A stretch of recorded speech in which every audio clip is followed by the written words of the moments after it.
Media बंधुओं, आज की प्रेस कॉन्फ्रेंस माननीय सुप्रीम कोर्ट के 7 न्यायाधीशों की संवैधानिक पीठ द्वारा अभी हाल ही में 1 अगस्त 2024 को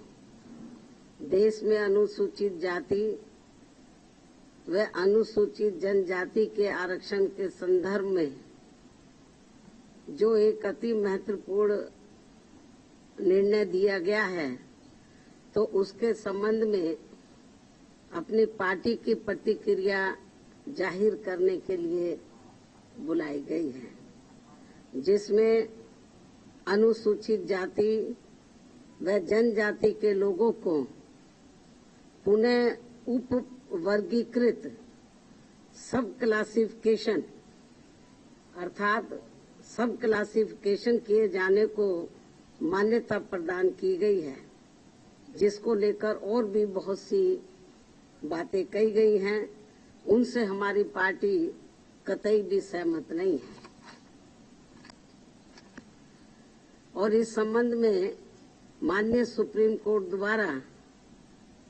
दविंदर सिंह बनाम पंजाब राज्य मामले में पारित इस आदेश के अनुसार अब राज्य सरकारें अनुसूचित जाति व जनजाति की सूची के भीतर आरक्षण के लिए उप वर्गीकरण अर्थात नई सूची बना सकेंगी, जिससे फिर अनेकों समस्याएं उत्पन्न होंगी। और अब माननीय सुप्रीम कोर्ट ने अपने 1 अगस्त 2024 के इस निर्णय से 20 वर्ष पूर्व दिया गया निर्णय, जो सन 2004 में 5 न्यायाधीशों की संवैधानिक पीठ द्वारा ईवी चिनैया बनाम आंध्र प्रदेश राज्य में दिया गया था, तो उसको पलट दिया है, जिसमें अनुसूचित जातियों व अनुसूचित जनजातियों के भीतर किए जाने वाले वर्गीकरण को मान्यता देने से इनकार कर दिया गया था। और ये भी कहा गया था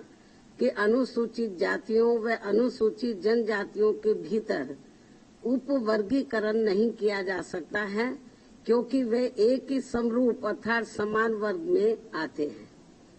माननीय सुप्रीम कोर्ट ने वर्ष 2004 के अपने निर्णय में ये भी कहा था, चूंकि अनुसूचित जाति और अनुसूचित जनजातियों के लोगों ने जो अत्याचार सहे हैं वह एक वर्ग और एक समूह के रूप में सहे हैं, तथा यह एक बराबर का वर्ग है, जिसके भीतर किसी भी प्रकार का वर्गीकरण करना उचित नहीं होगा। माननीय सुप्रीम कोर्ट ने अपने 2004 के निर्णय में ये भी कहा था कि अनुसूचित जातियों और अनुसूचित जनजातियों के भीतर किसी भी प्रकार का उप वर्गीकरण भारतीय संविधान की मूल भावना के विपरीत होगा। माननीय सुप्रीम कोर्ट ने अपने वर्ष 2004 के इस निर्णय द्वारा समानता के अधिकार का उल्लंघन करने के कारण आंध्र प्रदेश सरकार द्वारा पारित आंध्र प्रदेश अनुसूचित जाति अधिनियम 2000 को भी रद्द कर दिया था। अपने 2004 के निर्णय में माननीय सुप्रीम कोर्ट ने ये भी माना था कि ये वर्गीकरण इन जातियों के भीतर अलग अलग व्यवहार करके समानता के अधिकार का उल्लंघन करेगा। और अब माननीय सुप्रीम कोर्ट के 7 जजों की पीठ ने 1 अगस्त 2024 के निर्णय से सन 2004 के निर्णय को पलट दिया है, जबकि इस निर्णय से अनेकों मतभेद उत्पन्न होंगे। माननीय सुप्रीम कोर्ट के 1 अगस्त 2024 के इस निर्णय के बाद केंद्र और राज्य सरकारों के बीच भी मतभेद की स्थिति उत्पन्न होगी, क्योंकि अभी तक केवल संसद के पास किसी भी जाति को या जनजाति को अनुसूचित जाति व अनुसूचित जनजाति में सम्मिलित करने या बाहर करने की पावर है, जिसे माननीय राष्ट्रपति द्वारा अपने आदेशों द्वारा क्रियान्वित किया जाता है और जिसे बदलने का किसी भी राज्य सरकार को अधिकार नहीं है। परंतु अब 1 अगस्त 2024 के इस निर्णय के बाद जहां जो पार्टी सत्ता में होगी वह अपनी अपनी राजनीति के हिसाब से अदलती बदलती रहेगी, जिसके साथ साथ राज्य सरकारें अपने अपने वोट बैंक के लिए अपनी मनचाही जातियों को आरक्षण का अनुचित लाभ देने का प्रयास करेंगी। इस प्रकार से इस आदेश से ऐसी अनेकों समस्याएं उत्पन्न होंगी, जिसके कारण SC व ST को मिल रहा आरक्षण ये समाप्त हो जाएगा। एक प्रकार से SC व ST को मिल रहा आरक्षण ही समाप्त हो जाएगा और फिर इसका नतीजा ये होगा कि अनुसूचित जाति व जनजाति वर्ग अंत में आरक्षण से वंचित रह जाएगा और उनके हिस्से का आरक्षण भी अंत में किसी न किसी रूप में सामान्य वर्ग को ही दे दिया जाएगा। माननीय सुप्रीम कोर्ट द्वारा अपने 1 अगस्त 2024 के इस निर्णय में इस बिंदु पर भी पर्याप्त विचार व्यक्त नहीं किए गए हैं कि अनुसूचित जाति और अनुसूचित जनजाति के किन लोगों को क्रीमी लेयर की श्रेणी में रखा जाएगा और ये तय करने का क्या मानक होगा कि किन लोगों को अब आरक्षण की आवश्यकता नहीं है तथा इस कार्य के लिए अब राज्य सरकारों को राजनीति करने का पूरा मौका मिल जाएगा। माननीय सुप्रीम कोर्ट के इस निर्णय के बाद यदि अनुसूचित जाति और अनुसूचित जनजाति के भीतर उपवर्गीकरण किया जाता है तो वर्तमान में लागू आरक्षण के अनुसार सरकारी नौकरियों और शैक्षणिक संस्थानों में अनेकों पद रिक्त रह जाएंगे, क्योंकि जिन सीमित वर्ग की उपजातियों को आरक्षण दिया जाएगा उसमें रिक्त पद के सापेक्ष उतने अभ्यर्थी उपलब्ध नहीं हो पाएंगे और ऐसी स्थिति में ये बची हुई रिक्तियां अंत में सामान्य वर्ग के हिस्से में ही चली जाएंगी, जिससे समूचे दलित समाज के दलित व आदिवासी समाज के पिछड़े हुए लोगों को काफी नुकसान होगा और उनमें असंतोष की भावना उत्पन्न होगी। इसके साथ साथ माननीय सुप्रीम कोर्ट के निर्णय दिनांक 1 अगस्त 2024 के अनुसार अब राज्य सरकारों को ये अधिकार होगा कि वह संविधान के अनुच्छेद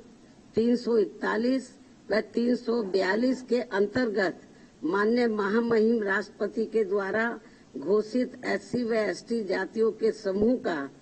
उपवर्गीकरण करके आरक्षण का लाभ उनमें से कुछ जातियों को दे सकती है और ऐसा करते समय SC व ST के समूह में बची हुई जातियों को उससे वंचित रख सकती है, क्योंकि राज्य सरकार की निगाह में उन जातियों को अब आरक्षण की आवश्यकता नहीं है, क्योंकि उन जातियों में से कुछ लोग सामाजिक तौर पर SC व ST की अन्य जातियों से बेहतर स्तर पर हैं। माननीय सुप्रीम कोर्ट के समक्ष इस उपवर्गीकरण के पक्ष में जोरदारी से दलील रखते समय बीजेपी द्वारा केंद्र शासित सरकार के attorney general, solicitor general, Punjab में आम आदमी पार्टी की सरकार के महाअधिवक्ता, हरियाणा एवं चंडीगढ़ की ओर से अधिवक्ताओं द्वारा ये महत्वपूर्ण तथ्य नहीं रखा गया कि वर्गीकरण के तहत जिन जातियों को लाभ से वंचित कर दिया जाएगा उन जातियों में अभी भी लाखों व्यक्ति ऐसे होंगे जिनको आरक्षण का लाभ नहीं मिल पाया है और अब उन्हें अनुच्छेद 341 एवं 342 के तहत SC व ST वर्ग के समूह में होते हुए भी हमेशा के लिए आरक्षण से वंचित रहना पड़ेगा, जो कि किसी भी प्रकार से न्याय संगत व उचित नहीं होगा तथा पूर्ण रूप से असंवैधानिक भी होगा तथा ये सभी उप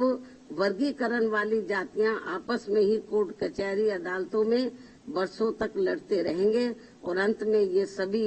लोग फिर अंत में ये सभी लोग फिर आरक्षण से वंचित रह जाएंगे। साथ ही माननीय सुप्रीम कोर्ट के समक्ष दविंदर सिंह बनाम पंजाब राज्य मामले में सुनवाई के दौरान केंद्र के वकीलों और राज्य सरकार की तरफ से भी सत्ताधारी दल के वकीलों ने ही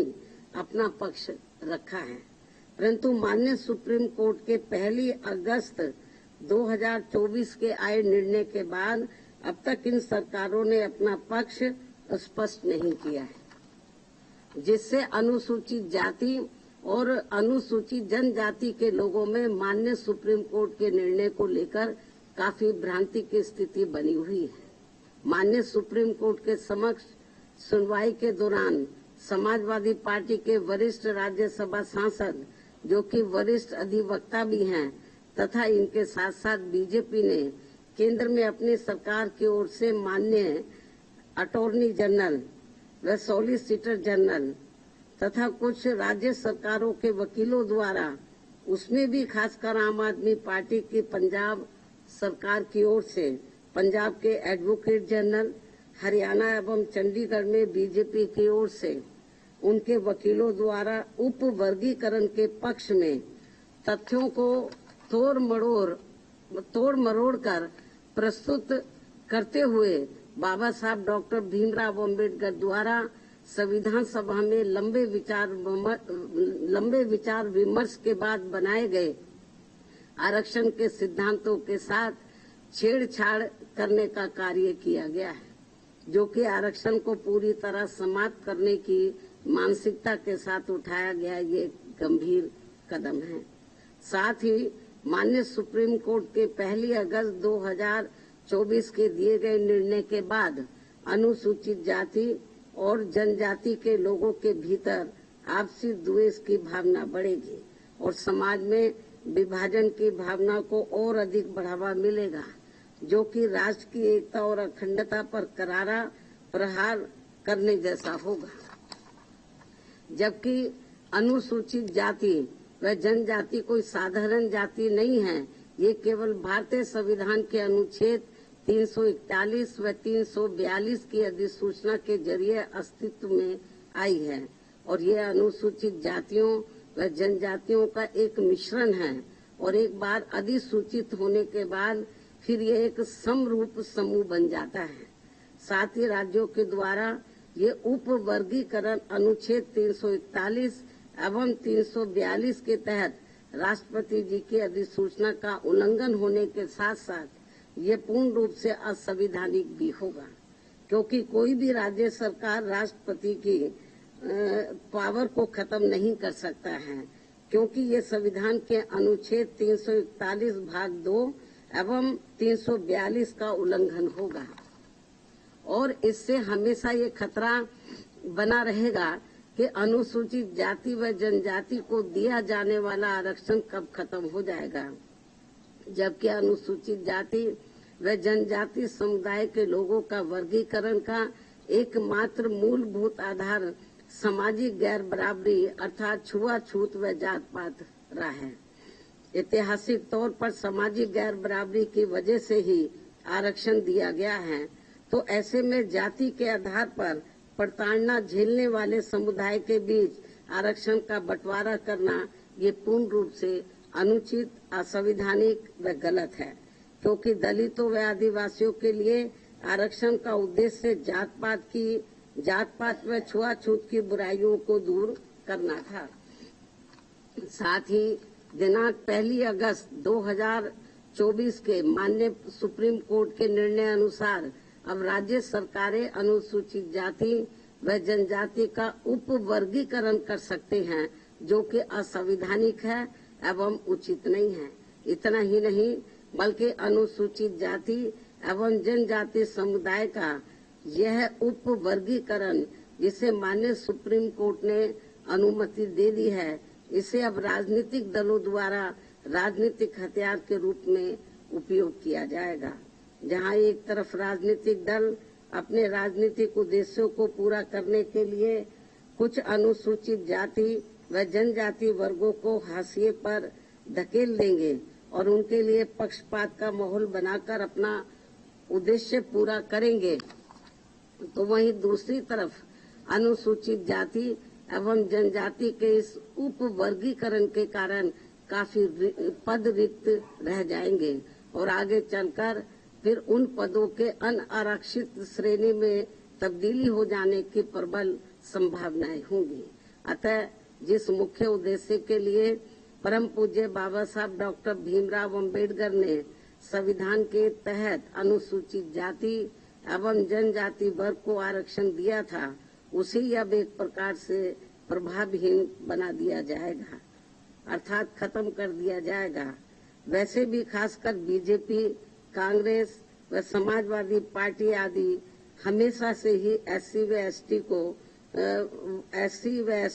एसटी वर्गों को मिल रहे आरक्षण के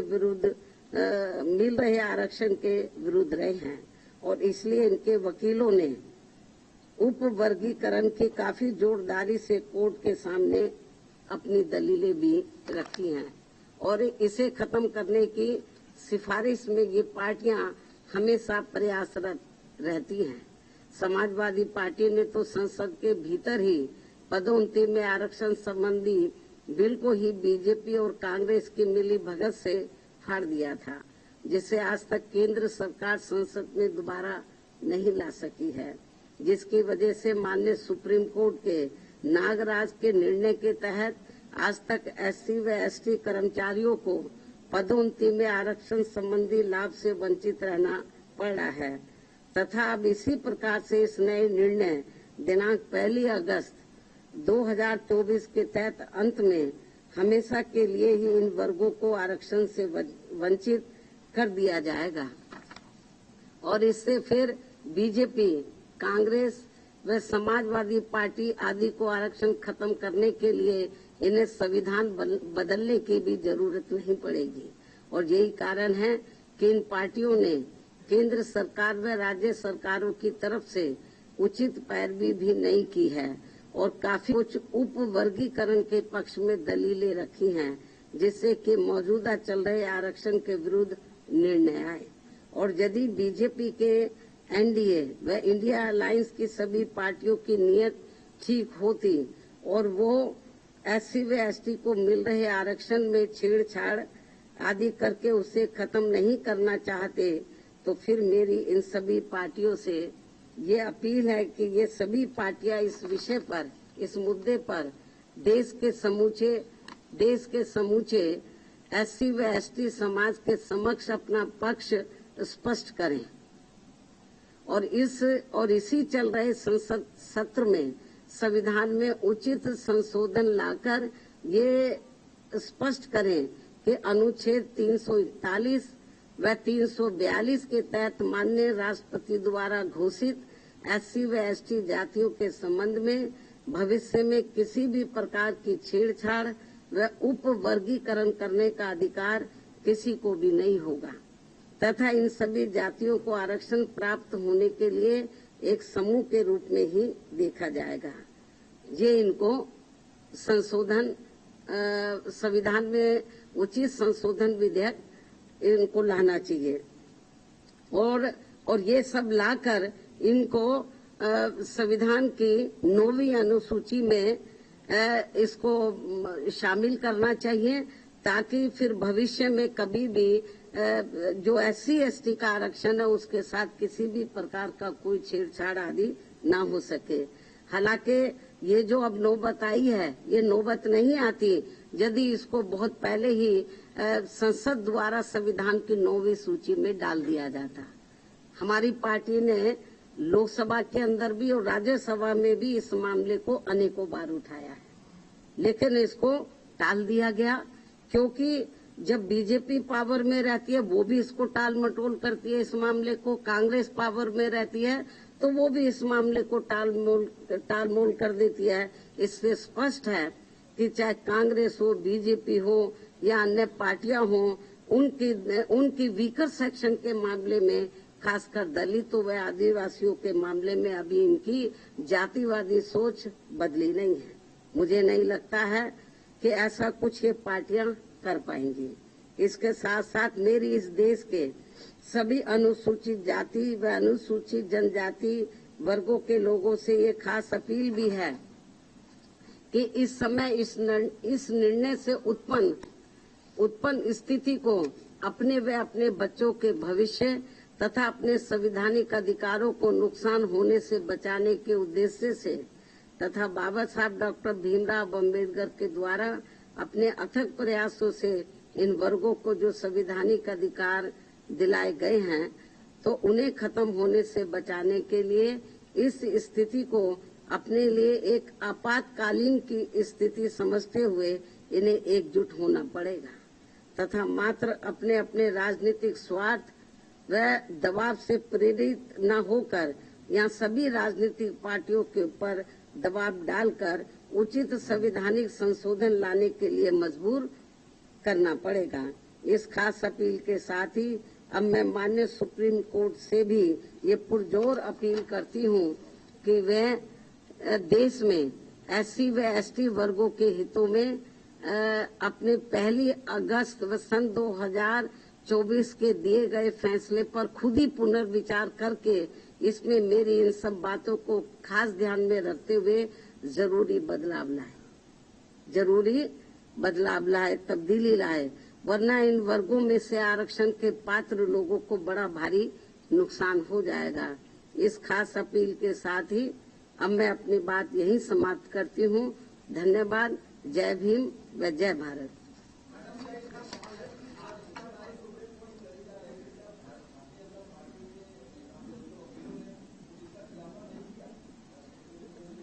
नहीं, उसका खिलाफत इन्होंने नहीं किया।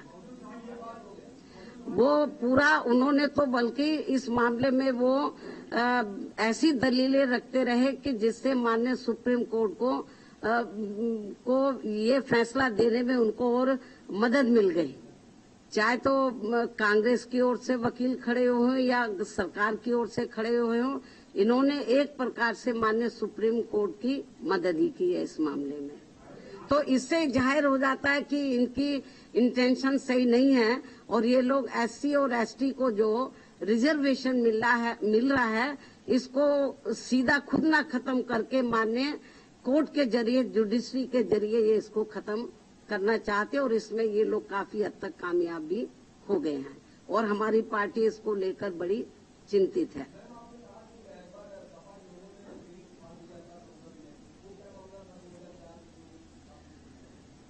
जो SC ST का पदोन्नति में जो आरक्षण का मामला था,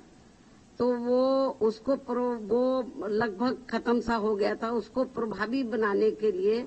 हमारी पार्टी ने उस समय सेंटर में कांग्रेस की सरकार थी, उनके ऊपर दबाव बनाया कि आप इसमें संशोधन विधेयक लाइए और पदोन्नति में आरक्षण को पुनः प्रभावशाली बनाया जाए। जब ये बिल लाया गया तो कांग्रेस नहीं चाहती थी कि SC ST वर्गों के कर्मचारियों को पदोन्नति में आरक्षण का लाभ मिले। तो कांग्रेस उस समय पावर में थी, तो कांग्रेस और बीजेपी खुद ना आगे आकर उन्होंने समाजवादी पार्टी के जो सांसद हैं उनको आगे किया और उनकी मिली भगत से उन्होंने इस बिल को फाड़ा और इस बिल को पास नहीं होने दिया और अभी तक ये बिल पास नहीं हुआ है।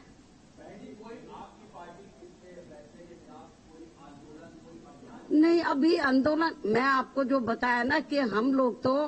बीजेपी कांग्रेस को ही कोस सकते हैं, क्योंकि इनके वकीलों को सही पैरवी करनी चाहिए थी, सरकार को सही पैरवी करनी चाहिए थी। हमने माननीय सुप्रीम कोर्ट से मीडिया के माध्यम से हमने उनसे अपील की है आज कि वो अपने इस फैसले पर पुनर्विचार करें, इस फैसले को बदले, वरना इस देश में जो करोड़ों दलित और आदिवासी समाज के लोग हैं, तो जिनको अपने पैरों पर खड़े करने के लिए परम पूज्य बाबा साहब डॉक्टर अम्बेडकर ने जो इनको आरक्षण की सुविधा दी थी, यदि ये खत्म हो गई तो बड़ा मुश्किल हो जाएगा। और जो लोग ये कहते हैं कि SC में या ST में जो जातियां मजबूत हर मामले में आर्थिक तौर पर मजबूत हो गई हैं, तो उसमें से मैं समझती हूँ मुश्किल से 10 या 11% लोग मजबूत हो गए होंगे, बाकी 90% लोगों की हालत तो बहुत ज्यादा खराब है। लेकिन माननीय सुप्रीम कोर्ट के इस फैसले से जो लगभग 90% लोग जिनको अभी आरक्षण की जरूरत है तो वो तो और ज्यादा पिछड़ जाएंगे। उनको ये आरक्षण अब मिलेगा नहीं। इस निर्णय के अनुसार यदि उन जातियों को निकाल दिया जाएगा, बहुत बुरा हुआ है ये। और केंद्र और जबकि बीजेपी को चाहिए, वो अपने आप को कहते हैं कि हम SC/ST समाज के हिमायती हितैषी हैं, उनको चाहिए पहली बात तो इस केस की पैरवी उनको सही तरीके से करनी चाहिए थी, उन्होंने नहीं की। कांग्रेस ने बेबी ढुलमुल रवैया अपनाया। ऐसी स्थिति में मेरा बीजेपी की केंद्र में बीजेपी की सरकार को, उनके एनडीए की सरकार को ये कहना है कि यदि आपकी नीयत साफ है तो आप इसमें ये जो भी जजमेंट आया है तो आप पार्लियामेंट के अंदर आप इसमें ये पार्लियामेंट के अंदर आप लोग जो संविधान में आप संशोधन करें और इसको संविधान की 9वीं सूची में लाए और जो सुप्रीम कोर्ट ने जजमेंट दिया इसको पलटे, मतलब क्योंकि पार्लियामेंट को भी पावर होती है, उसको पलटे। और नहीं पलटते हैं तो समझ लो ये कांग्रेस हो, बीजेपी हो और भी दूसरी पार्टियों हो, इनकी SC/ST के और OBC के रिजर्वेशन के मामले में इनकी नीयत साफ नहीं है।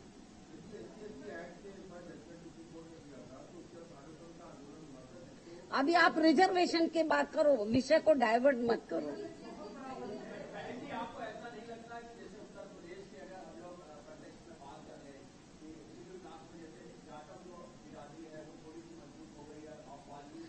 मेरी बात सुनो, जो जाटव या जाटव से मिलती जुलती जो और जातियां हैं, यदि उनमें से कुछ लोग आर्थिक तौर पर मजबूत हो भी गए हैं, पूरा समाज तो नहीं हुआ है।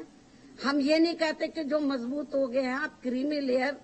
के जरिए आप उनको मत दो फायदा, मतलब हम कोई उसके पक्षधर नहीं है, लेकिन 90% लोगों की तो हालत बहुत ज्यादा खराब है, उनको तो रिजर्वेशन मिलना चाहिए। और जो 9-10% जो जाटव या इससे मिलती जुलती जातियों की स्थिति, आर्थिक स्थिति सुधर भी गई है, लेकिन समाज में तो आज भी जातिवादी लोग उनको पुराने नजरिए से देखते हैं, जात पात तरीके से देखते हैं। इसलिए अभी इन सबको रिजर्वेशन की बहुत ज्यादा सख्त जरूरत है। नहीं, अभी ये तो माननीय सुप्रीम कोर्ट को बताना चाहिए था ना, हम लोग तो नहीं करेंगे। सुप्रीम कोर्ट ने कोई इसका पैमाना अभी तय किया नहीं है। बहुत ढुलमुल ये जजमेंट है और इस तरीके से इसकी आड़ में राज्य सरकारें जो SC/ST को अभी तक रिजर्वेशन मिल रहा है इसको बिल्कुल निष्प्रभावी बना देंगी, ना के बराबर इसको कर देंगी, लोगों को कोई इसका लाभ नहीं मिलेगा। नहीं, हमारे को तो उन्होंने कब बुलाया ही नहीं, जबकि हमारी पार्टी इनके लिए लड़ाई लड़ती रही है। हमको भी बुलाते तो हमारी ओर से वकील जरूर जाता।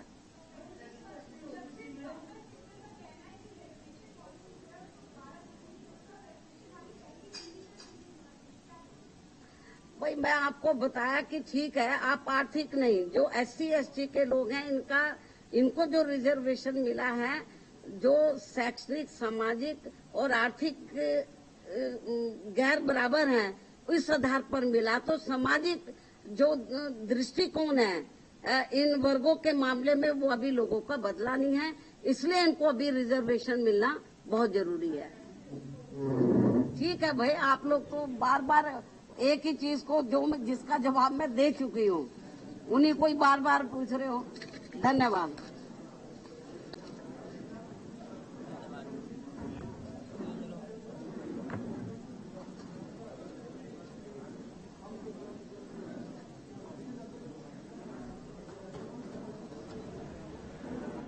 तो बीएसपी अध्यक्ष मायावती को आप सुन रहे थे, जो कि लखनऊ में प्रेस कॉन्फ्रेंस कर रही थी। दरअसल सुप्रीम कोर्ट की तरफ से गुरुवार को एक फैसला सुनाया गया था जिसमें कहा गया था कि अनुसूचित जाति और जनजाति में सब कैटेगरी बनाने में कोई संवैधानिक बाधा नहीं है। सुप्रीम कोर्ट से यह कहा गया था। अदालत ने कहा था कि ओबीसी आरक्षण की तरह ST/SC आरक्षण में भी क्रीमी लेयर लागू होना चाहिए।